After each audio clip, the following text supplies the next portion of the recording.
واحلل عقدة من لساني يفقهوا قولي. Assalamualaikum warahmatullahi wabarakatuh. Sebelum kita mulakan majlis, seperti biasa suka saya mengingatkan pada jemaah yang dihormati, lagi dikasihi, sila mutekan mikrofon, offkan kamera dan sentiasa berada dengan pakaian yang sopan dan menutup aurat. Assalamualaikum warahmatullahi wabarakatuh dan salam sejahtera kepada yang berbahagia Al-Fadhil Ustaz dan semua jemaah dan sahabat yang dipilih Allah mendapat hidayah untuk duduk dalam majlis ilmu pada petang ini. Alhamdulillah. Kuliah asar kita melalui saluran Google Meet ini dianjurkan oleh Gemma Nur Iman, dipengerusikan oleh Yang Berusaha Puan Rosniati binti Mansur dan turut dipandu Barisan AJK JNI. Majlis kita ini akan dipimpin oleh Al-Fadhil Ustaz Ilin Aminin bin Muhammad Saleh dengan pengajian kuliah kita hari ini bertajuk Jiwa Tenang Umur Berkat. Bagi memberkati majlis, saya mohon ihsan Ustaz untuk memimpin bacaan umul kitab dan kita hadiahkan pahalanya kepada Rasulullah sallallahu alaihi wasallam, keluarganya dan para sahabatnya, juga kepada kedua ibu bapa kita, keluarga kita dan semua muslimin dan muslimat di dunia dan di akhirat. Al-Fatihah. A'udzu billahi minasyaitonir rajim. Bismillahirrahmanirrahim. Alhamdulillahi rabbil alamin. Arrahmanir rahim. Maliki yaumiddin. Iyyaka na'budu wa iyyaka nasta'in. Ihdinas siratal mustaqim. Siratal ladzina an'amta 'alaihim ghairil maghdubi 'alaihim waladdallin. Amin.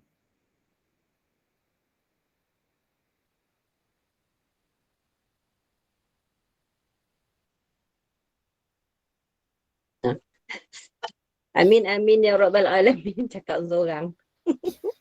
Untuk meneruskan majlis, saya dengan penuh takzim menyerahkan majlis ini kepada Al-Fadhil Ustaz. Dipersilakan Ustaz. Terima kasih. Assalamualaikum warahmatullahi wabarakatuh. Bismillahirrahmanirrahim. Alhamdulillahilladzi hadana lihadza wa ma kunna linahtadiya laula an hadanallah. Wa nusalli wa nusallimu ala habibina al-Mustafa sallallahu alaihi wasallam wa ala alihi wa ashabihi ajma'in, amma ba'd. Alhamdulillah, alhamdulillah, alhamdulillah. Mudah-mudahan semuanya segar, bugar, gegar, lagi apa segar, bugar, gegar, lagi apa, tegar, lagi apa, yang ada gar-gar lah. Mudah-mudahan insyaAllah sihat walafiat. Pada petang ini tajuk kita berbeza sikit. Bagi tajuk yang kita sedang bincangkan minggu lepas, nak dihabiskan, selesaikan pada minggu ini, iaitu jiwa tenang umur barakah. Jadi untuk petang ni tak macam petang semalam lah. Petang semalam kita tulis nama untuk mengaji. Petang ni tak payah tulis nama untuk mengaji. Tapi kalau dah tertulis nama, terus ganti penceramah. Saya terus wabillahi taufiq wal hidayah. Jadi kemanalah tahu kan, tertulis nama contohnya. Jadi petang ini apa cerita kita? Sambungan pada cerita kita minggu lepas. Iaitu apa? Tips macam mana dan apa yang boleh kita lakukan untuk kita sucikan, bersihkan hati kita supaya jiwa kita tenang, umur kita berkat. Selepas kita dah tahu jiwa yang tenang itu jalannya dua, beriman dan juga zikrullah. Jadi 10 perkara yang kita bincang ni masuk dalam urusan iman dan zikrullah. Maknanya adakah 10 perkara ni saja kita kena buat dalam hidup kita? Tak juga. Ada banyak perkara lain. Tapi 10 ni perkara yang sama-sama kita usahakan insya-Allah. Yang pertama kita dah sentuh minggu lepas. Iaitu apa? Kita muhasabatun nafsi. Muhasabatun nafsi tu maknanya apa? Kita bermuhasabah, kita sendiri mengukur kesilapan kita sendiri. Maknanya setiap hari kita di hujung hari atau di pertengahan hari duduk tafakur sebentar, memikirkan apa kesalahan yang kita ada buat pada hari ini. Bermula dari celik mata pagi Sampailah ke saat di mana kita bermuhasabah. Setiap hari mesti ada muhasabah. Orang yang duduk sekejap memikirkan tentang diri sendiri, keadaan dosanya, salahnya, kekurangannya, kelemahannya, dia akan jadi orang yang sangat lebih baik untuk hari esok, insya-Allah. Insya-Allah. Tidaklah mesti dan wajib jadi lebih baik, tetapi insya-Allah dia kalau orang yang mengamalkan muhasabatun nafsi ni, dia akan lihat pada diri dia. Sejauh mana sifat mazmumah berlaku pada dirinya pada hari ini. Kira-kira dari subuh tadi, kemudian pagi tadi, ada tak prasangka, ada tak hasad, ada tak dengki, ada tak sum'ah, ada tak riak pagi tadi, ada tak takabur, ada tak tamak, ada tak sakit hati, ada tak marah, ada tak sifat tak reti malu dengan orang, ada tak sifat memandang rendah orang lain. Jadi seumpama itulah. Jadi kita muhasabah untuk mengenal pasti setiap hari apa sifat mahmudah yang ada pada kita dan apa itu sifat madmumah yang ada pada kita. Itu yang pertama. Yang kedua, hampir sama dengan muhasabatun nafsi ni, kita lepas muhasabah, kita dah kenali kita punya madmumah dengan mahmudah. Dan kita bukan nak berbangga dengan mahmudah, tetapi kalau kita dapat laksanakan yang mahmudah itu sekurang-kurangnya yang mazmumah itu terhempit dan terketepi. Kenapa kita kata gitu? Kenapa saya cakap begitu? Kata ulama kita, orang bijak pandai, dia kata apa? Al-wajibatu aktsaru minal awqat. Siapa yang boleh bahasa Arab ni ingat ni kata-kata ni. Al-wajibatu. Al-wajibatu maknanya perkara-perkara yang wajib yang perlu kita laksanakan sebenarnya, yang kita tahu ke, yang kita tak tahu ke, yang kita belum tahu ke, yang kita tahu sikit-sikit ke, tapi perkara wajib yang perlu. Wajib ni maknanya apa? Wajib kepada Allah, wajib kepada Nabi, wajib kepada masyarakat, wajib kepada anak. Perkara wajib yang perlu. Kalau kepada anak, nafkah. Kalau kepada isteri, nafkah. Kalau kepada suami, taat, setia, jujur. Kalau kepada Nabi, pengorbanan, selawat. Kalau kepada Allah, solat, puasa. Kalau kepada Allah, melibatkan masyarakat, zakat. Macam itulah kewajipan. Al-wajibatu aktsaru minal awqat. Kewajipan yang sepatutnya kita kena buat lebih banyak jumlahnya berbanding awqat. Awqat maknanya apa? Awqat ni maknanya waktu yang kita ada.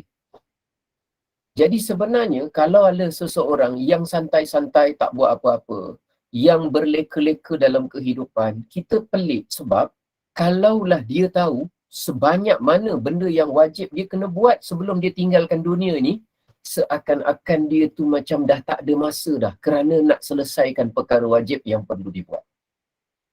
Dan kalau seseorang itu menyibukkan diri dengan perkara mahmudah, sekurang-kurangnya dia terhindar daripada perkara-perkara mazmumah. Jadi salah satu daripada cara nak elakkan mazmumah, perkara yang tak elok, sifat yang tak elok, perbuatan yang tak elok, salah satu cara dia ialah sibukkan diri dengan perkara yang elok. Insya-Allah, walaupun perkara elok yang kita buat tu belum mencapai 100% kesempurnaan, tetapi sekurang-kurangnya kita terhindar daripada apa? Perkara yang tak elok. Contoh. Ada orang sebut gini, kalau kita zikrullah mulut, zikrullah sebut nama Allah dengan mulut. Ni contoh ni supaya kita ingat. Kalau kita, ada orang sebut, kalau kita contoh, kalau kita sebut nama Allah di mulut, tapi hati kita lalai, buat apa? Atau siapa yang sebut nama Allah di mulut, la ilaha illallah, la ilaha illallah, la ilaha illallah, tapi hatinya lalai, buat apa? Atau apa gunanya? Atau untuk apa faedahnya? Baik. Kata-kata yang seperti ini, dia boleh jadi positif untuk seseorang, dia juga boleh jadi perkara yang tak berapa positif bagi seseorang yang lain. Contoh lagi. Bagi orang yang sudah zikrullah, dan orang yang suka menyebut nama Allah, dia melazimi zikrullah, dia orang yang sedang dalam track kehidupan memang sedang memperbaiki diri, yang sedang kita cerita ni, maka nasihat tadi adalah nasihat yang baik untuk dia. Maknanya gini, kalau kita jumpa orang yang rajin berzikir, yang suka berzikir, maka kita ingatkan kepada dia, dalam kita zikrullah menyebut nama Allah, jangan sampai hati kita lalai. Apa gunanya kalau mulut saja zikrullah, tapi hati lalai mengingati yang lain. Untuk orang yang macam tu, nasihat tadi baik dan sesuai. Tapi nasihat yang baik tadi tu, kurang sesuai dan tidak berapa positif kesannya kepada orang yang memang lalai. Orang yang memang lalai, kita jangan cakap, buat apa kita zikrullah sebut di lidah, kalau hati kita sendiri tak ingat kepada Allah. Orang itu dah lah lidahnya pun tak ingat Allah, hatinya tak ingat kepada Allah. Jadi maknanya apa? Kita bagi nasihat tu kurang tepat. Nasihat tu betul, orangnya, sasarannya tak tepat. Bagi orang yang tidak zikrullah, maknanya dia mulut sebut nama Allah, hati dia ingat nak sarapan pagi kat mana. Mulutnya solat, mulutnya sedang menyebut nama Allah, subhanallah, subhanallah, subhanallah. Tetapi hatinya tidak melintaskan maha suci Allah, daripada segala kekurangan maha suci Allah, daripada segala ketidaklayakan maha suci Allah, daripada segala sifat-sifat yang tidak layak bagi Allah. Hatinya tak berdetik begitu nama Allah, tapi mulut saja okey lagi. Tapi kalau ada orang tu memang mulut pun tak sebut nama Allah, hati pun tak sebut nama Allah, tak payahlah kita cakap dengan dia, tak perlulah kita sebut nama Allah di lidah saja, tapi hati kita lalai. Bukan. Orang yang macam tu, nasihat untuk dia lain. Apa nasihat dia? Nasihat dia terbalik. Tuan sebutlah nama Allah banyak kali walaupun belum mendapatkan kebebasan daripada hati yang lalai. Sebut saja nama Allah walaupun hati lalai di peringkat awal. Sekurang-kurangnya, nampak? Sekurang-kurangnya walaupun hatinya masih lalai, tetapi lidahnya sudah disibukkan dengan perkara-perkara yang baik. Sekurang-kurangnya lidah selamat walaupun hati belum selamat, untuk peringkat awal. Faham tak cerita saya? Jadi memperbaiki diri itu mengikut kepada kapasiti, kemampuan, tahap seseorang. Jadi bukan semua nasihat yang baik itu sesuai pada orangnya. Bukan semua. Memang nasihat tadi baik. Habis Ustaz, kalau gitu nasihat itu salah. Saya tak kata nasihat itu salah. Tetapi kebijaksanaan orang yang memberi nasihat ketika siapa yang dinasihati. Jadi jangan kita cakap, contohnya gini ya. Contoh yang kedua, saya bawa contoh. Ini untuk kita macam mana nak memperbaiki diri. Jadi kita pilih, jangan ikut hawa nafsu kita. Kita pilih yang mana yang kitabnya, gurunya, nasihatnya yang sesuai, kena pada diri kita untuk kita perbaiki diri. Okey, contoh nombor 2. Saya bagi contoh. Kita nasihat gini kepada seseorang. Kita kata dengan dia, kenapalah kita ni baca Al-Quran tapi tak faham-faham. Apa guna kalau kita baca Quran, suaranya sedap, tajwidnya betul, fasahahnya baik, panjang pendeknya bagus, tarannumnya mahir, tapi satu apa pun kita tak faham. Kalau sekadar meniru bacaan guru, kita ni dah cukup baik, tapi tak faham, maka burung kakak tua juga menduduki sayur. Terdengar sayur ke? Baik. Jadi cerita dia, kalaulah contoh nasihat lah, kalaulah kita ni mahir Quran, bacanya bagus apa, tapi faham pun tidak, sekadar boleh tiru bacaan seseorang yang baik, burung kakak tua pun boleh buat benda yang sama. Kalau dilatih, dia boleh bunyi, sebut, baca macam kita baca, tapi dia sendiri tak faham apa-apa. Okey, baik. Nasihat itu kan nasihat yang baik, tapi kena dikenakan pada tempat yang sesuai, khalayak yang sesuai untuk memperbaiki diri. Tujuan dia. Baik. Kalau nasihat itu kita berikan kepada siapa? Orang yang sudah belajar Al-Quran. Belajar baca. Orang yang sudah baik bacaan Al-Qurannya. Orang yang memang suka baca Quran. Orang yang memang menekuni seni bacaan Quran. Orang yang bagus tajwidnya. Kita perbaiki diri. Dengan kata lain, kita ni dah pandai Quran, dah pandai, Alhamdulillah, tajwid dah tahu. Tapi kalau langsung tak menghayati isi kandungan Quran, tak buka selak macam mana makna dan tafsir, sayanglah, rugi. Allah dah beri. Apa guna kita bayangkan kalau burung kakak tua kita ajar dia pun dia boleh baca, tapi Allah tak beri dia faham. Kita ni Allah beri, janganlah sampai kita baca je boleh, tapi tak nak mendalami Al-Quran. Untuk orang yang memang dah baca Quran, nasihat tadi boleh memperbaiki diri dia. Tapi jangan nasihat yang sama kita bagi kepada orang yang baca Quran pun malas. Dah lah tak reti, dah lah dia tak suka, dah lah dia ni. Kita pula cakap dengan dia, buat apa kita baca Quran tapi isi kandungan kita tak faham. Berapa ramai orang yang baca Quran tapi tak faham. Kalau sekadar boleh meniru bacaan yang baik dari orang lain tanpa memahami makna dan apa yang kita baca, burung kakak tua pun boleh buat benda yang sama. Kita cakap gitu kepada orang yang memang jenis tak nak baca Quran dan tak suka baca Quran dan malas baca Quran. Kalau gitu nasihat tu tak tepat. Tak tepat kepada orangnya. Habis nasihat untuk dia macam mana? Nasihat untuk dia lain. Sesiapa yang membaca satu huruf dari Al-Quran, maka dia akan dapat satu kebaikan. Satu kebaikan diganda 10, contoh. Ataupun nasihat yang lain berkenaan dengan ayat Quran. Siapa yang baca Al-Quran dengan bacaan yang betul, dengan tajwid yang betul, dicintai oleh Allah Subhanahu wa taala. Contoh, siapa yang baca Quran, dia belajar, tapi dia belajar tak reti-reti, wa yatata'ta'u fihi, baca tergagap-gagap, wa huwa alaihi syaqqun, dia rasa susah sangat nak habiskan satu perkataan, satu ayat, satu bacaan, lahu ajran.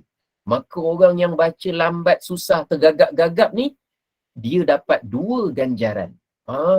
Dapat 2 ganjaran.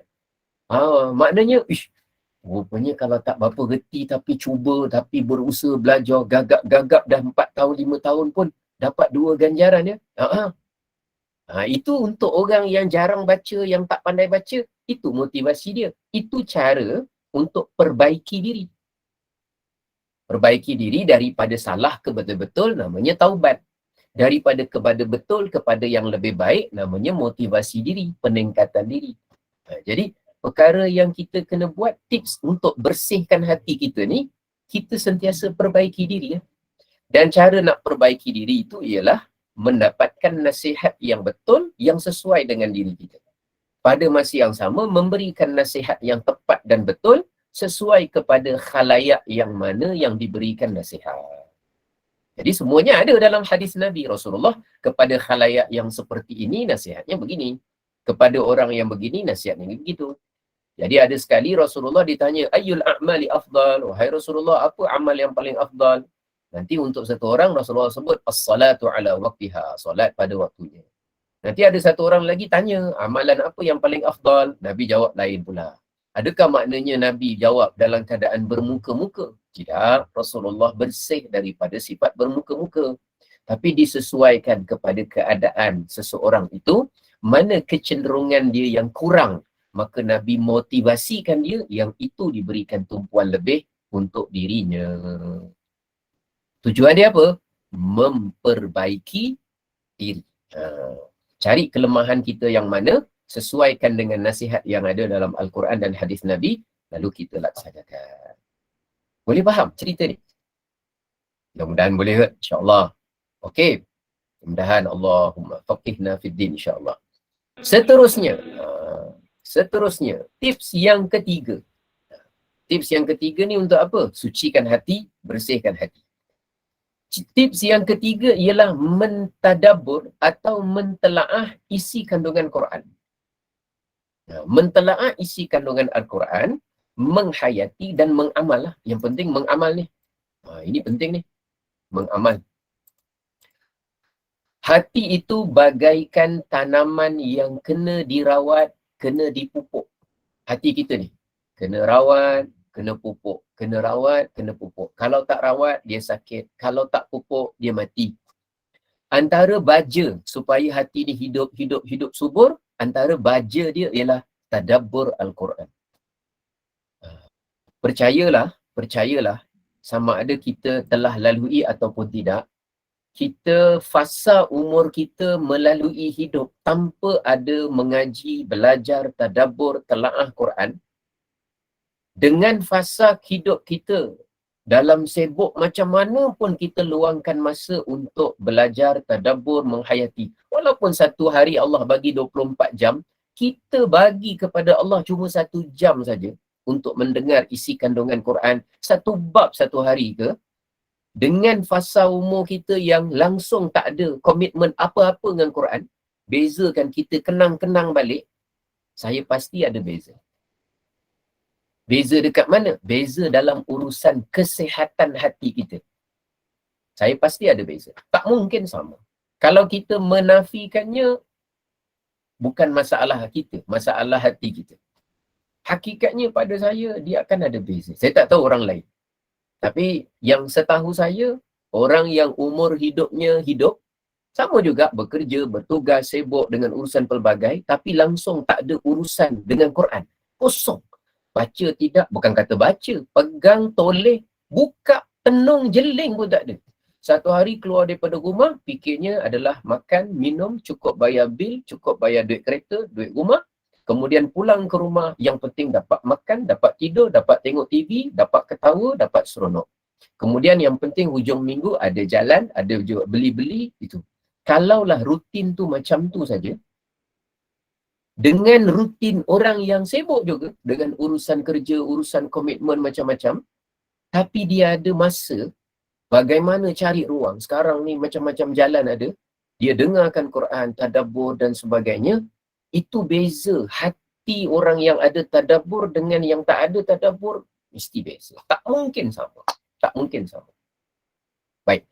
Kenapa saya kata gitu? Kenapa saya kata begitu? Siapa yang lalui pengalaman hidup ada fasa umur yang berbeza tu, dia sendiri dapat rasa. Dia sendiri dapat rasa. Dia tahu sendiri. Diri dia sendiri dia tahu. Dia dapat tahu sendiri. Baik. Cuma Quran ni, dari awal-awal tak nak manusia terbazir umur tanpa melalui fasa hidup yang bersama Quran. Jadi Quran ni Allah punya sayang kepada hambanya, diutuskan seorang Nabi menerangkan awal-awal sebelum memulakan kehidupan. Sebab tu kita nak start hidup kat bila? Masa umur kita balik tu kita start hidup. Sebelum balik tu kena siapkan diri sebersedikit pengetahuan macam mana nak hidup kat dunia. Kita nak hidup ketawa ke? Kita nak hidup makan ke? Kita nak hidup jalan ke? Kita nak hidup seronok ke?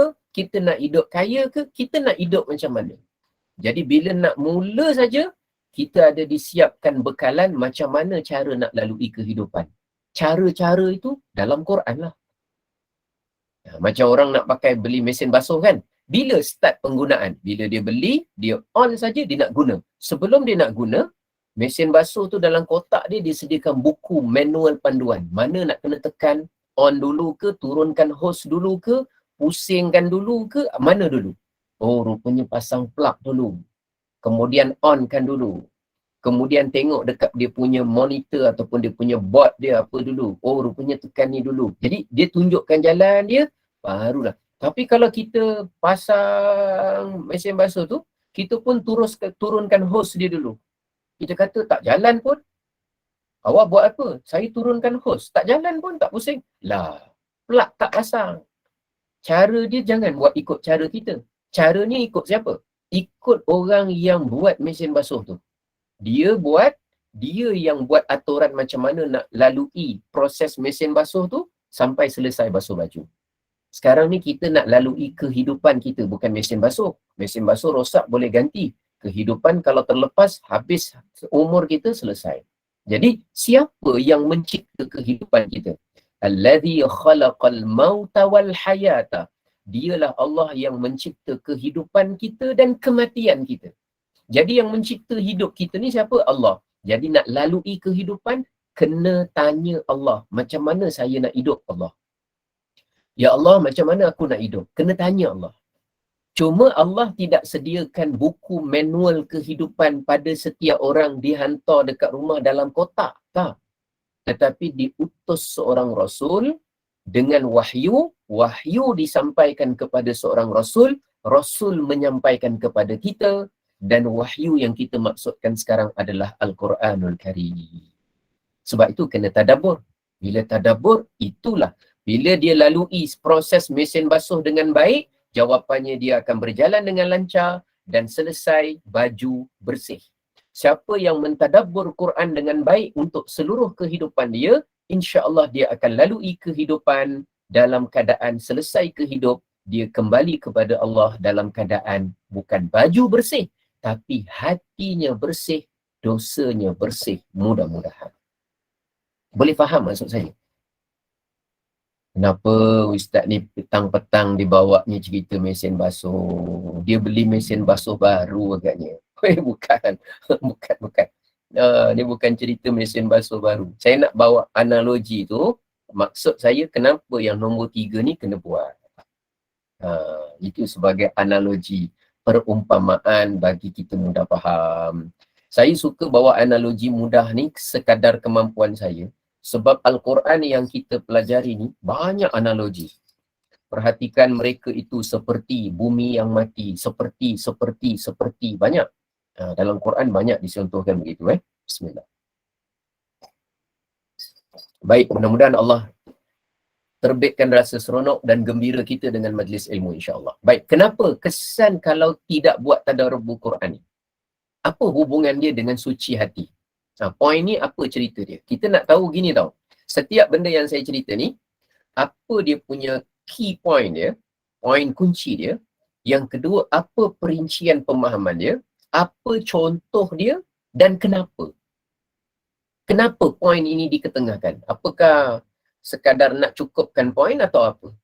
Itu benda-benda yang penting tu kena berikan perhatian. Cuma saya rangkumkan je lah. Baik, Allah Subhanahu Wa Taala menyebutkan orang-orang yang tidak mahu mentadabbur Quran itu disebut sebagai orang yang tertutup hati. Artinya, kalau hati kita kini, kita ingin hati kita terbuka dan bersinar, maka amalkan mentadabbur Al-Quran. Kalau kita nak terbuka, Allah sifatkan dalam Al-Quran, orang yang tak nak tadabbur, menghayati, mendalami maksud Al-Quran tu, hatinya tertutup. Maknanya kalau nak elakkan diri daripada tertutup, aktiviti kita mesti ada penghayatan, tadabbur, memahami Quran. Okey, baik, kita lihat. Allah Subhanahu Wa Taala berfirman, "Afala yatadabbaruna al-Qur'ana am 'ala qulubin aqfaluha?" Maka adakah mereka sengaja tidak berusaha untuk memahami serta memikirkan isi kandungan Al-Quran, atau telah pun ada di atas hati mereka kunci penutup? Ayat ni bentuk soalan. Kalau cuma dalam Quran tak adalah tanda soal. Afala yatadabbaruna al-Qur'ana am 'ala qulubin aqfaluha? Apakah mereka sengaja tak nak berusaha memahami, memikirkan? Itu nama tadabbur. Berusaha memahami, memikirkan isi kandungan Al-Quran. Atau memang telah di atas hati mereka sudah ada pengunci dan penutup yang menyebabkan mereka langsung tak terbuka hati untuk menghayati Quran. Jadi diberikan pilihan seumpama itu. Jadi itu salah satu daripada tips yang perlu kita buat untuk sucikan hati kita insya-Allah. Baik, nombor 4. Kenapa kita cerita 10 perkara ni? Mudah-mudahan 10 perkara ni ada dalam diary kehidupan kita. Sikit tak apa, yang penting ada.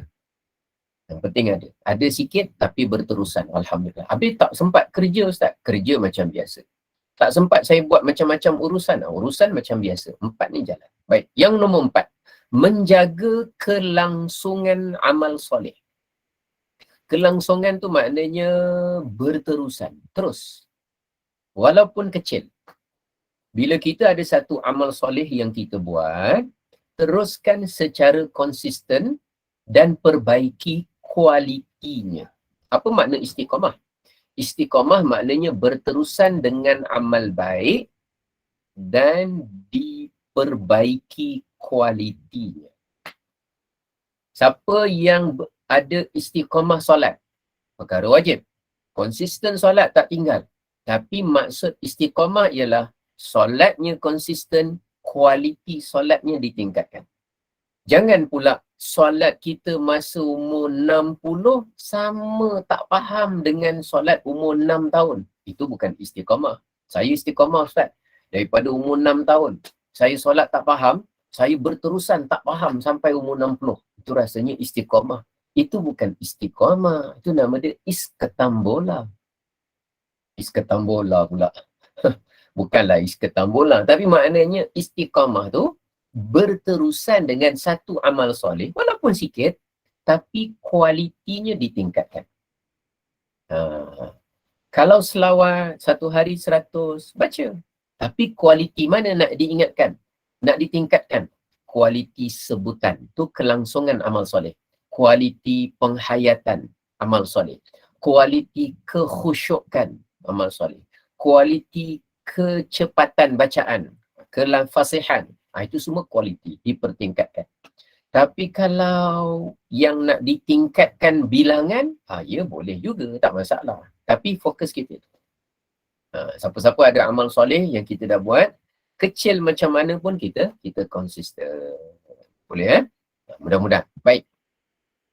Kemudian yang kita maksudkan lagi, contohnya ialah antara perkara-perkara yang kita sebut tips seterusnya ialah untuk kita jaga kita punya barakah umur, hati tenang, jiwa tenang, barakah umur dengan tips tadi. Yang seterusnya ialah tolong isi waktu kita dengan zikrullah. Antara zikrullah yang besar ganjarannya, la haula wala quwwata illa billah. Sebut saja banyak kali. Cukup 1000 Ustaz. Wallahu a'lam, tapi lebih baik. Cukup 2000 Ustaz. Wallahu a'lam. Saya pun juga memotivasi diri saya supaya banyakkan sebut la haula wala quwwata illa billah. Saya antara tempat yang selalu saya jadikan motivasi peribadi saya untuk jangan sampai terlupa nak sebut nama Allah masa kita seorang-seorang, terutama tengah memandu. Saya kan hari-hari memandu. Saya fikir memandu ni, kadang perjalanan jam, perjalanan jauh, lepas tu kita satu orang. Saya fikir sebenarnya dalam jam, dalam satu-satu orang dalam perjalanan jauh ke tempat destinasi yang kita nak tuju tu, sebenarnya ujian besar untuk kita. Sejauh mana peluang dalam keadaan tidak diganggu oleh orang, tidak diganggu oleh sesiapa, tidak diganggu oleh apa-apa, kita berada seorang dalam keadaan yang tak adalah kita kepanasan, sebab biasanya kereta ada hawa dingin secara umum lah, kecuali kalau ada orang yang Allah uji dia kereta dia tak boleh ada hawa dingin. Hawa dingin ada, keadaan pun duduk, dalam keadaan kita pun tak adalah di bawah terik mentari dalam keadaan yang keperitan ke penderitaan. Tapi dalam keadaan nikmat Allah yang begitu selesa itu pun kita susah nak mengingat Tuhan yang memberikan kita semua. Kadang saya fikir, dah ditinggalkan seorang sekarang ni dalam setengah jam contoh kan. Allah bagi kat kita setengah jam memandu seorang. Dah ditinggalkan kita seorang setengah jam, selesa, duduk, tenang, tidak terganggu dengan kepanasan, tidak disanggu dalam kebisingan. Kalau masa yang Allah bagi kat aku macam ni pun aku tak boleh juga ingat Allah. Agaknya masa yang macam mana kita nak ingat Allah lagi? Kalau masa yang begitu Allah bagi kat kita, kadang kita fikir memang jam. Sebenarnya saya fikir, duduk renung, saya kata, kita komen kat luar jam. Kita tak fikir patutnya kita ni yang patut dikomen, tak menggunakan mengisi waktu tu dengan zikrullah. Betul lah kita nak komen jam sebab jalan pecah, kita nak komen sebab jumlah kenderaan banyak, tapi kita banyak komen benda-benda luar yang jauh dengan kita. Tapi kita lupa nak komen diri kita. Itulah kelemahan saya. Kelemahan orang lain cari kelemahan diri sendiri masing-masing. Setiap orang tak sama. Jadi kita fikir duduk, silap kita jauh lebih banyak. Sedangkan orang cerdik pandai sebut apa tadi? Al-wajibatu aktsaru minal awqat. Benda yang wajib kita buat sebenarnya lebih banyak daripada waktu yang kita ada. Jadi kita sama-sama ambil ingatlah. Tak semestinya yang saya sebut masa driving tu contoh saja. Kerana saya ni hari-hari driving. Tapi ada orang dia kata, Ustaz, saya tak driving. Kenapa Puan tak driving? Saya ada driver. Kalau ada driver, lagi banyak zikir patutnya. Lagi banyak zikirnya. Ataupun saya memang tak ke mana-mana, duduk rumah saja. Tak apalah. Masing-masing fikir untuk muhasabah diri. Macam mana nak isi waktu kita dengan zikir. Zikir ni termasuk selawat, termasuk tasbih, termasuk apa. Jadi gitulah. Sebab tu majlis ilmu. Majlis ilmu tu salah satu platform zikir. Salah satu. Zikir tu maknanya apa? Ingat. Ingat tu apa? Ingat Allah. Apa maksud ingat Allah? Ingat nikmat Allah kepada kita. Ingat dosa kita kepada Allah. Ingat urusan akhirat di mana kita akan pertanggungjawabkan. Ingat amanah yang Allah beri yang belum kita laksanakan. Ingat. Jadi kita ingat yang banyak tu masuk dalam kategori ingat Allah lah. Sebab tu bila disebut majlis urusan kita untuk mendapatkan hati yang tenang, jiwa yang suci tu dengan iman dan zikir. Ingat tak yang minggu lepas, 2 minggu lepas kita belajar sama-sama tu, iman dan zikrullah, tenang hati tu, memang itulah jalan dia. Memang itulah jalan dia. Zikir adalah ingat atau mengingat, zikrullah artinya selalu mengingati Allah.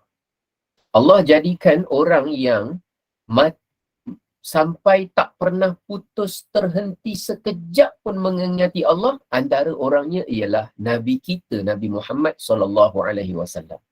Nabi punya sentiasa hati dia ingat Allah, sampai mata dia tidur pun hatinya tak berhenti mengingati Allah. Itu anugerah khas untuk Nabi. Sebab tu Rasulullah bila dia tidur, dia bangun, Rasulullah baginda boleh bangun terus solat tanpa mengambil wudu. Boleh. Untuk Nabi seorang khas. Tidurnya Nabi tidak membatalkan wuduknya kerana innama tanamu aini wala yanamu qalbi. Rasulullah bersabda, kerana aku ini Allah jadikan hanya mata aku tidur, tetapi hati aku tidak pernah tidur. Sekali pun tak pernah tidur. Beza tak dengan kita? Nabi matanya tidur, hati tidak pernah tidur. Beza tak kita? Bezalah. Kita ni mata tak tidur, hati dah tidur dah. Mata masih celik, hati dah tidur. Apa maksud hati tidur? Hati dah tak ingat mengingati Allah, hati dah lalai, hati dah apa. Jadi memang jauh beza. Tapi tak mengapalah. Itu khususiat bagi Nabi, iktibar pengajaran bagi kita, iaitu mengisi waktu dengan zikrullah. Kenapa? Kenapa? Sebab tu ada sebahagian ulama kita bagi nasihat, contoh kan, wa aqimis salata li zikri. Allah Ta'ala berfirman, maka dirikanlah solat untuk mengingatiku. Lalu kita habis solat, kita duduk, ya Allah, tujuan solat salah satunya ialah untuk mengingati Allah. Aku ni sampai dah solat pun tak ingat Allah. Apa lagi di luar solat? Aku ni sampai tengah solat pun tak ingat Allah, ingat benda lain. Apa lagi di luar solat? Macam mana aku nak mengingati Allah? Jadi, kesibukan kita dalam hal dunia ni banyak menarik perhatian kita kepada kelalaian. Termasuk saya. Saya cakap ni bukan orang lain. Saya cakap ni bukan untuk orang ingat Bukan maknanya bila saya cakap saya ni tak lalai hatinya. Jangan bersangka begitu. Bukan bermaksud begitu. Kita semua dalam keadaan hati kita selalu lalai. Tapi kita ingatkan diri kita peringatan yang macam ni. Sebab tu bagus Gema Nur Iman buat aktiviti majlis ilmu selang-selang waktu macam ni supaya ingatkan kita sekejap. Kemudian kita jalani aktiviti, amalkan apa yang kita dah faham. Kemudian nanti lalai, dipanggil semula majlis ilmu. Ingatkan balik. Kemudian terlupa sekejap. وَذَكِّرْ فَإِنَّ الذِّكْرَى تَنْفِعُ الْمُؤْمِنِينَ. Dan berikanlah peringatan sebab peringatan tu memang bermanfaat bagi orang yang beriman. Orang yang beriman, dia akan rasa betapa peringatan yang ingat-ingatkan dia tu sangat memberi manfaat. Wallahu alam, kita rasa tak peringatan tu banyak manfaat kat kita? Kita lalai tak buat ni dah seminggu, tiba-tiba diingatkan pula hari ni. Allah, rasa macam kejap lagi nak buat dululah. Rasa nak buat. Padahal dah seminggu kita tinggal, ada orang sebut, Allah, aku terlupalah yang ini tak selesai lagi. Yang ni. Memang orang tu adalah orang beriman. Orang beriman akan merasakan manfaat sesuatu ingatan. Ingatan ni bukan mesti marah-marah. Ingatan ni bukan mesti jerit-jerit. Ingatan ni bukan mesti bentak-bentak. Ingatan ni dari sudut kesedaran dalam hati kita, ada sesuatu yang kita terlupa, terlepas pandang sejenak dan dia mengingatkan kita untuk kembali semula berkomitmen pada perkara yang baik. Memadai. Alhamdulillah. Saya juga lupa lalai. Kemudian mendengar peringatan tazkirah. Betul lah. Macam tu. Sama-sama lah kita perbaiki diri. Berterusan sampai kita meninggal. Kenapa? Sebab kita ada musuh, dua musuh. Musuh luaran namanya syaitan, musuh dalaman namanya hawa nafsu. Allah Ta'ala berfirman, Alladzina amanu wa tatma'innu qulubuhum bidzikrillah. Ala bidzikrillahi tatma'innul qulub. Orang-orang yang beriman dan tenang, tenteram hati mereka dengan zikrullah.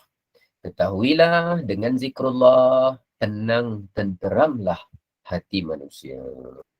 Jadi dalam senarai 10 tips ni, mesti ada zikrullah yang kita konsisten berterusan. Kemudian, apa tips yang seterusnya yang mesti kita ada untuk kesucian hati, tenang jiwa, umur kita berkat? Bukan maknanya kita buat benda-benda ni, kita dah tak boleh buat kerja lain. Bukan. Kerja lain jalan macam biasa. 10 ni jalan. Bergaul dengan orang-orang yang soleh. Dalam bahasa orang Jawa, bergantung, depends pada siapa yang menjadi circle kita, lingkungan kita, siapa. Rasulullah memberikan analogi dua kan. Nabi sebut siapa yang bercampur berkawan dengan sekian-sekian, maka dia akan dapat sekian-sekian, positif. Siapa yang bercampur bergaul dengan sekian-sekian, dia akan dapat tempias sekian-sekian dalam dari sudut negatif dia. Dua tu apa? Yang pertama, Rasulullah bersabda apa? Siapa yang bercampur, bergaul, berkawan dengan, yang pertama apa? Penjual, betul, penjual minyak wangi. Maka walaupun dia tak jual minyak wangi, walaupun dia mungkin tak pakai minyak wangi, tak beli minyak wangi, tapi bila dah selalu bergaul, bercampur, wangi-wangi orang yang jual tu terkena juga pada dia. Akhirnya orang berkata, kau pakai minyak wangi? Tak ada lah. Habis aku bau wangi ni. Tak ada, tadi aku lepak-lepak dengan kawan aku, dia tu jual minyak wangi. Bila dah selalu dengan orang tu, wangi-wangi yang ada di sekitar dia, kedai dia, tempat dia tu, terkena kat baju kita. Contoh yang kedua, kalau berkawan dengan tukang besi. Tukang besi, dia bukan cerita tukang besi tu buruk. Nak cerita pengaruh tu terkena.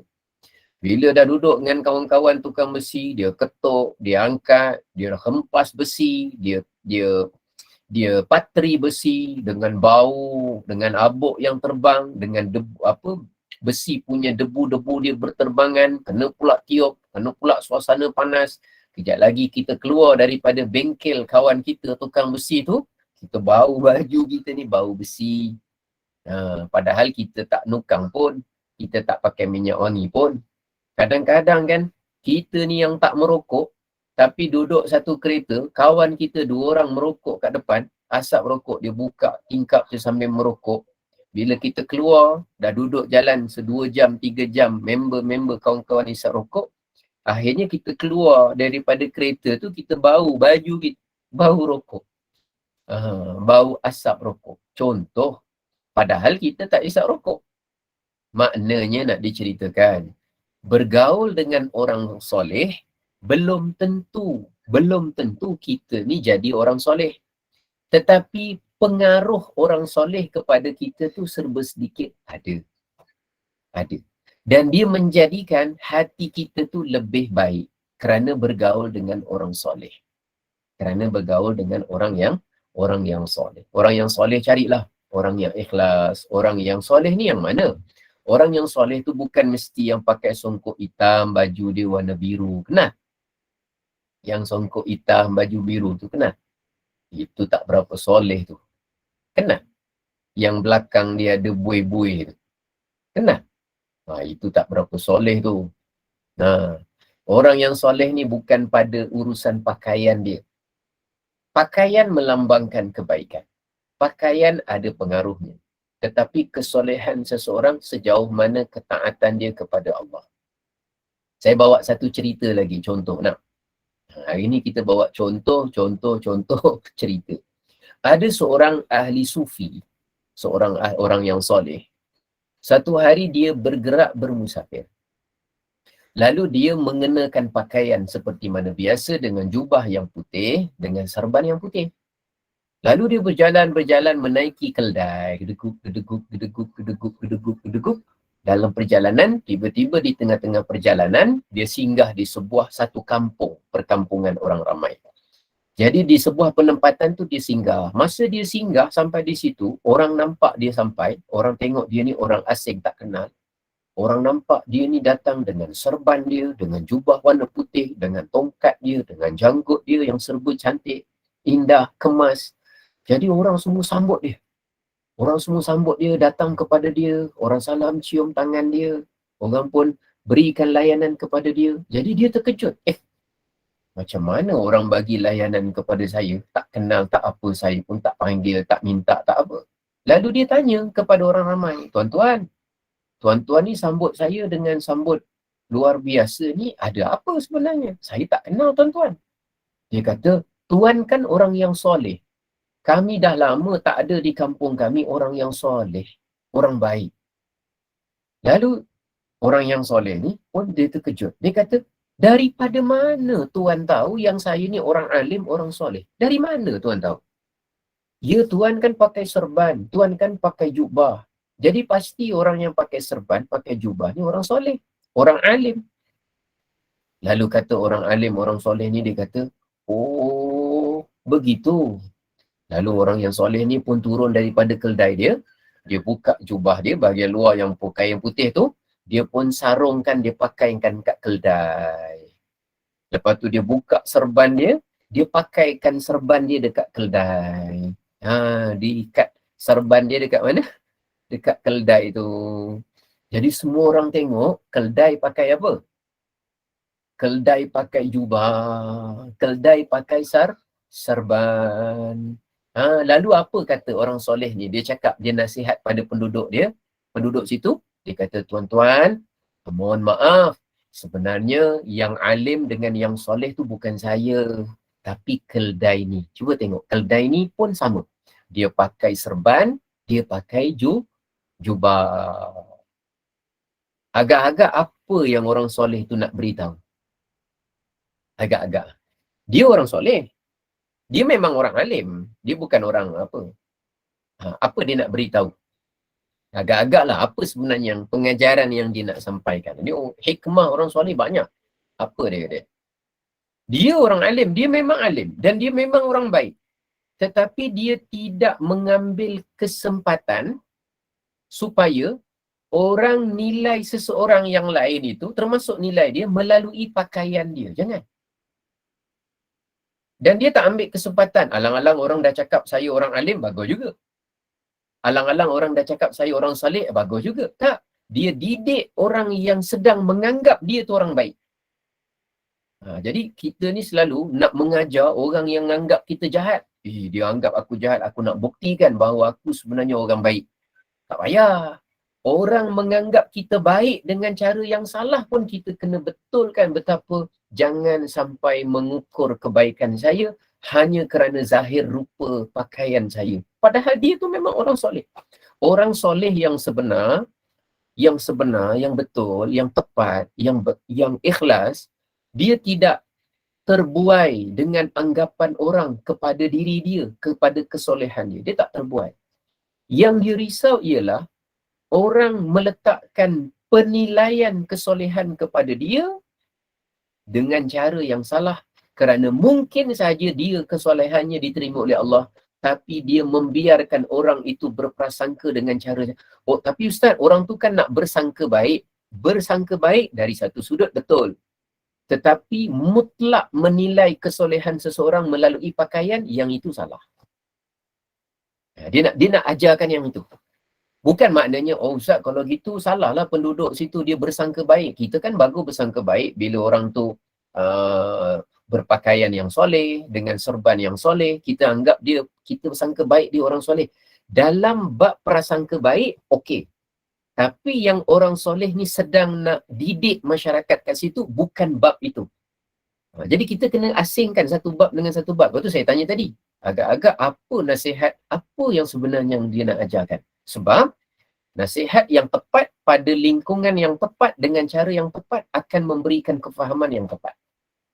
Kalau tidak, nanti akan dibuat cara salah faham. Contoh salah faham macam ni, Ustaz, kalau gitu salahlah kita kalau muliakan, nampak ada orang pakai serban, pakai jubah, kita berikan penghormatan kerana pakaiannya, penampilan yang bagus. Salahlah kalau gitu.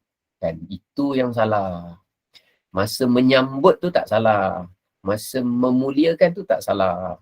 Tapi yang disebut salah tadi, dia nak ajarkan jangan sampai membuat penilaian kesolehan seseorang itu melalui penampilan dan pakaian semata-mata. Tetapi sekiranya kita telah berjumpa dengan orang yang soleh, maka rebutlah peluang duduk-duduk bersama dengan mereka, kerana bila duduk bersama dengan orang yang soleh, insya-Allah kita akan dapat tempias yang baik. Walaupun kita mungkin belum, kerana kan Imam Syafi'i kata kan, uhibbus salihin walastu minhum, atau kama qala, aku suka kepada orang yang soleh sekalipun aku tidak termasuk di kalangan orang-orang yang soleh. Aku suka, tapi aku bukan orang yang soleh, tapi aku suka kalau duduk bersama mereka, dan aku suka kepada orang yang soleh. Ada disebutkan dalam Quran, Allah Ta'ala perintahkan kepada Nabi, wasbir nafsaka ma'al ladhina yad'una rabbahum bil ghadati wal 'ashiyyi yuriduna wajha. Jadikanlah dirimu, wahai Muhammad, sentiasa berdamping rapat dengan orang-orang yang beribadah kepada Tuhan mereka waktu pagi dan petang. Yuriduna wajha, yang mana mereka buat tu semata-mata mengharapkan keredaan daripada Allah. Berdamping selalu. Tapi jangan apa? Jangan engkau palingkan pandanganmu daripada mereka yang hanya engkau mahu, yang hanya mahukan kesenangan hidup di dunia. Wala ta'du 'ainaka 'anhum turidu zinatal hayatid dunya. Jangan kamu palingkan diri kamu daripada orang yang soleh seperti ini semata-mata kita sibuk nak kejar kesenangan hidup di dunia. Wala tuti' man aghfalna qalbahu 'an dhikrina wattaba'a hawa. Jangan pula engkau mengikut cakap orang-orang yang dah diketahui hatinya lalai dari mengingati dan mematuhi ajaran kami dalam Al-Quran, serta mereka tu ikut hawa nafsunya. Yang itu kita jangan sibuk sangat ikut dia. Wa kana amruhu furuta. Malah tingkah laku mereka itu kebanyakannya melampaui kebenaran. Ini bagus kita ada circle, duduk bersama dengan orang yang soleh, bersama majlis-majlis yang soleh, majlis yang baik. Jadi duduk dalam majlis yang baik saja, insya-Allah rahmat barakah dari Allah turun kepada kita. Kemudian nombor 7, banyak berkongsi perkara yang baik dengan orang fakir, miskin, anak yatim. Berkongsi rezeki, berkongsi cinta, berkongsi ceria, berkongsi kebahagiaan, berkongsi seronok kepada saudara kita yang fakir, yang miskin, yang yatim. Itu akan memberikan kebersihan, kebeningan hati kepada kita. Banyak berkaun. Kata Abu Dzar Al-Ghifari, Abu Dzar dia kata apa? Amarani khalili, kekasih aku telah memberikan perintah kepada aku, bisab'in, dengan 7 perkara. Kata Abu Dhar, kekasih aku tu maknanya Rasulullah, dia maksudkan. Amarani khalili bisab'in. Kekasih aku telah memerintahkan aku untuk melakukan 7 perkara dalam hidup. Amarani bihubbil masakin. Dia memerintahkan aku supaya aku jadi orang yang sayang dan kasih kepada orang-orang miskin. Jadi antara pesanan Nabi awal kepada Abu Dhar, sayangi orang miskin. Ya. Tapi dengan maksud tambahan, orang miskin yang baik. Kalau orang miskin yang tak baik, kita tolong. Tolong bukan duit saja, tapi tolong berikan dia jalan hidayah, petunjuk, nasihat, bimbingan. Kerana memberi mereka bimbingan agama jauh lebih mahal, jauh lebih berharga berbanding memberi mereka duit dan kemewahan serta kesenangan. Walau macam mana pun, orang fakir yang tidak baik pun dia berhak untuk menerima bantuan. Tapi pemberian kita dalam urusan agama mereka itu jauh lebih bermakna, jauh lebih besar faedah dia berbanding memberi harta benda ataupun juga keperluan duniawi. Ya. Tapi kalau jumpa orang fakir, miskin dan soleh, pegang sungguh-sungguh, bina hubungan baik dengan dia.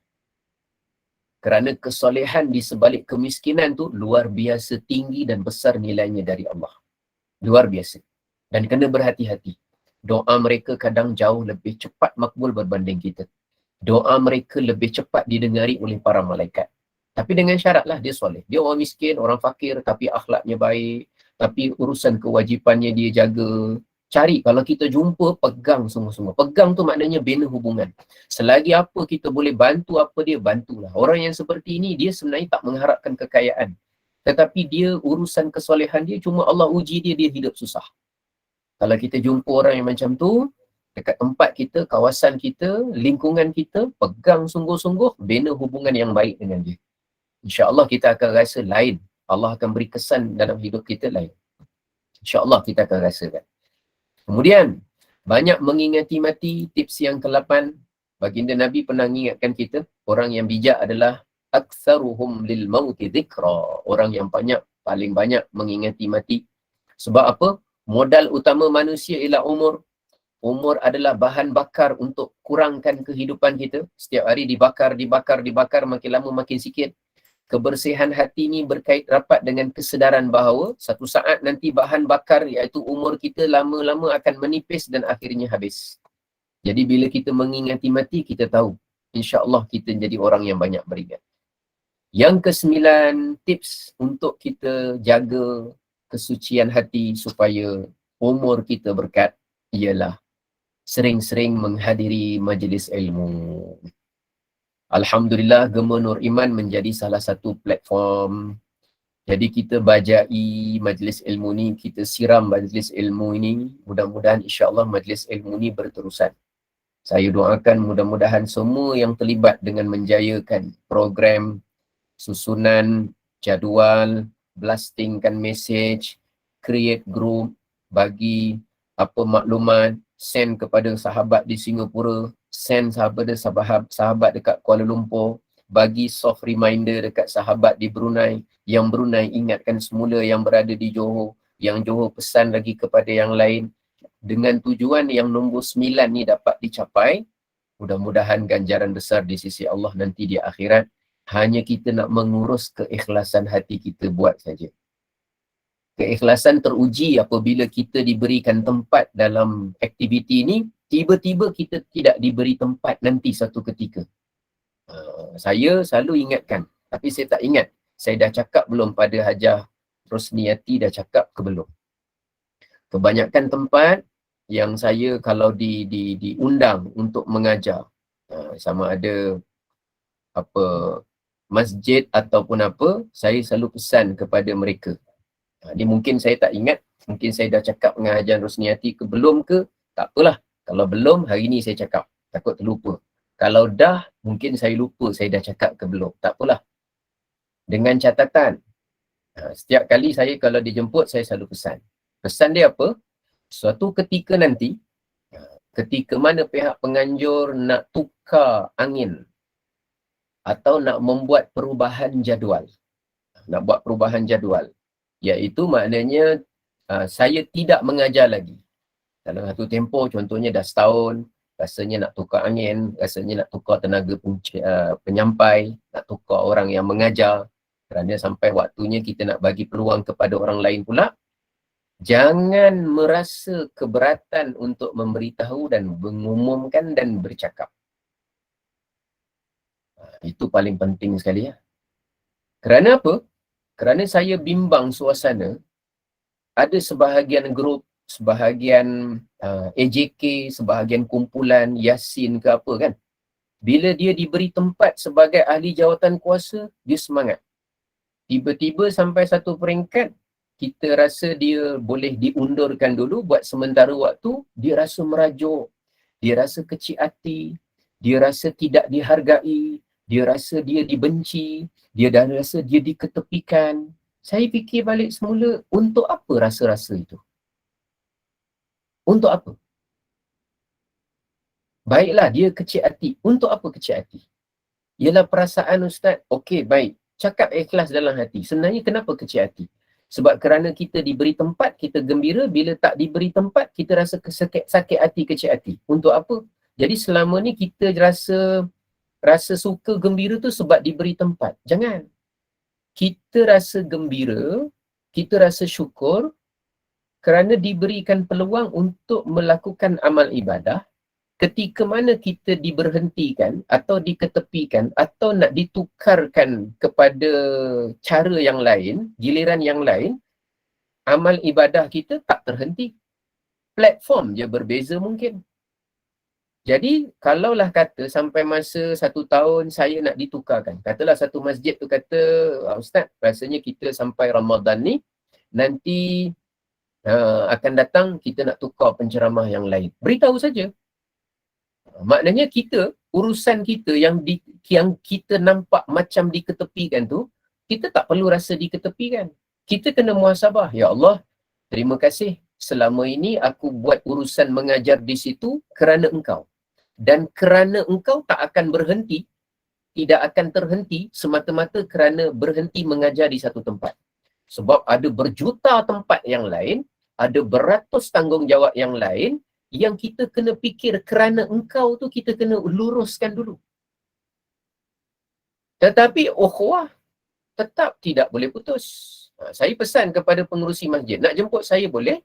Kata berapa tempoh dia? 2 tahun, setahun, boleh. Tapi bila kita besok dah tak perlukan saya mengajar, cakap terus terang, Ustaz, kita nak ganti orang lain. Baik. Tapi tidak menjadikan kita rasa sampai hati masjid, kita ni dah berjasa selama 2 tahun. Tak masuk dalam CV kita. Untuk apa? Kita bukan berjasa pada masjid. Kita memerlukan masjid sebagai tempat di mana kita dapat pahala i'tikaf. Masjid tak perlukan kita. Kita yang memerlukan kepada Allah. Jadi tak boleh, sepatutnya kita kena jaga diri kita. Jangan ada istilah merajuk, jangan ada istilah, patutnya kita kena, ya Allah, rupanya Engkau pilihkan aku di situ untuk tempoh sekian, tetapi bila dipindahkan ke tempat lain, ukhuwah tetap terjalin. Sebab kita nak jaga nawaitu kita tu lillahi ta'ala ke tidak. Sebab tu ketika Sayyidina Umar mengetepikan Khalid Al-Walid, ketika dia ketepikan Khalid Al-Walid, orang tanya kenapa ketepikan Khalid Al-Walid? Dia kan bagus, dia kan apa, dia kan apa. Kata Sayyidina Umar, aku ketepikan dia kerana bimbang orang akan mentakdiskan dia, mensucikan dia, berlebihan mengagungkan dia. Khalid Al-Walid dipilih jadi panglima pun okey, tak dipilih jadi panglima pun okey. Kerana nawaitu lillahi ta'ala. Panglima ke pangkat tu sebagai platform saja.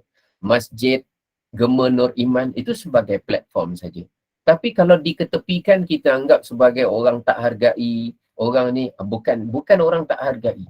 Kita kena cek hati kita dulu, sama ada benar-benar ikhlas atau tidak, dan bagaimana kita mengurus urusan hati kita dengan Allah Subhanahu Wa Taala. Itu yang kita kena fikir.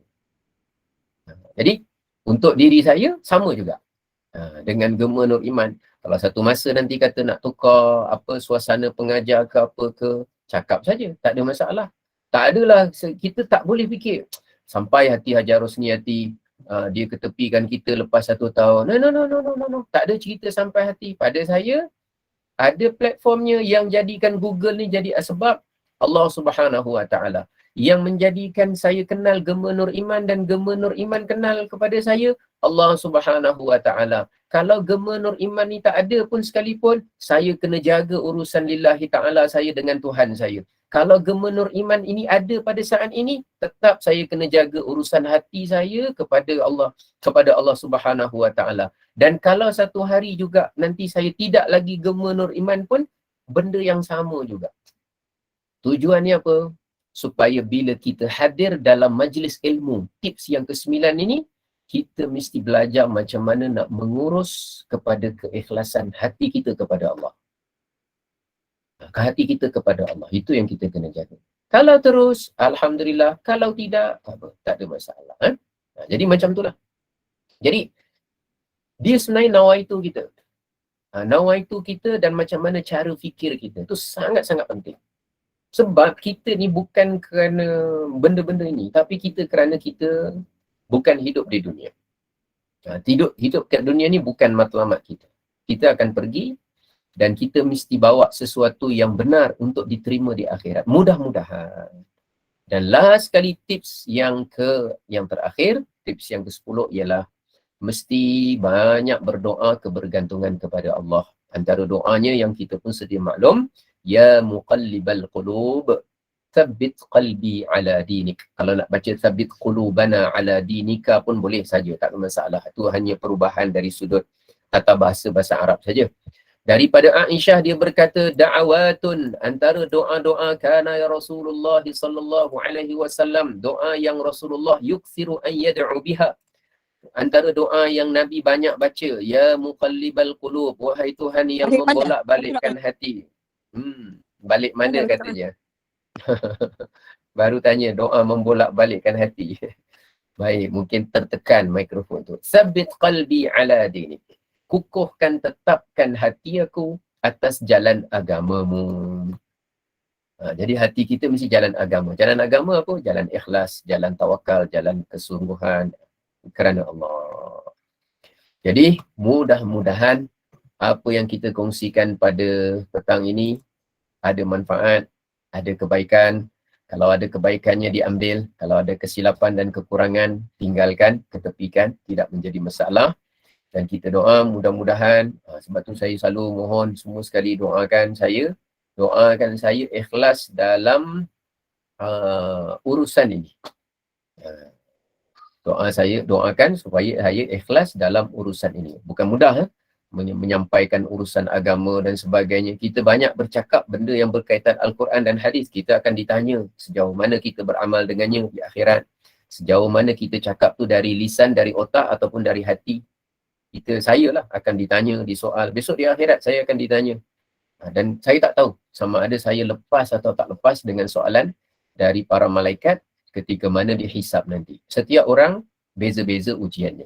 Jadi kita mohon, sabbit qalbi ala dinik. Mudah-mudahan Allah perkukuhkan, perteguhkan hati kita atas jalan agama Allah Subhanahu wa taala. Jadi itulah yang dapat saya kongsikan. Mudah-mudahan manfaat, mudah-mudahan barakah. InsyaAllah kita akan jumpa esok pagi, mudah-mudahan dalam Yasin dan juga sedikit kisah-kisah dari Al-Quran dan hadis Nabi. Mudah-mudahan manfaat, mudah-mudahan barakah. Apa yang baik datang dari Allah, kekurangan, kelemahan dari Allah juga atas kelemahan diri saya. Saya serahkan semula kepada Hajar Norini tadi. Silakan. Alhamdulillah, syukur pada Allah. Memang rezeki kita dipilih Allah di dalam majlis ilmu ini untuk mencapai ketenangan dan keberkatan umur. Silalah duduk dan muhasabah diri sendiri. Seperti tip-tip yang Ustaz berikan, insya-Allah bila dah hari-hari di dalam majlis